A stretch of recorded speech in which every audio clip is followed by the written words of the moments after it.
Yan, mapagpalang mga ka-adventure. Yan, grabe yung manghuli ng tauban. Talagang dakma lang mga ka-adventure. At napakalaki pa. So medyo sa gabi sinisisid nila. Pero maliwanag naman ang kanilang flashlight mga ka-adventure. Yan, tingnan nyo. Halos mapuno na yung kanyang basket. Alright, so yun mga ka-adventure, samahan nyo ako sa adventure na ito. So naghahanti na yung mga ayong kasama natin ng ano, ng mga pwedeng mapakinabangan na isda. Pero yun, kadalasan nakikita ay mga ano, tauban or squid sa English, or pusit. So yun mga ka-adventure, naghahanap pa siya ng pwedeng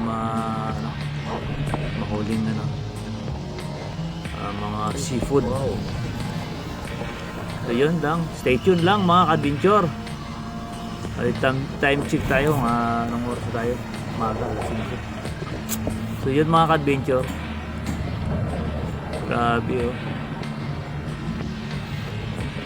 napaganda ng corals oh. Hindi pa nabugbog masyado yung mga corals nila. Yan, titirahin ngayon ng kaspero, may tinira. Ayun, isang good size na ano, isda. Ano kayang isda ito mga kaspero, mga ka-adventure? Yan, mga snapper yata ito. Yan, adventure. Grabe. So yun lang mga ka-adventure ang ating ano, adventure for today, fishing adventure. Alright, so yun lang, peace out.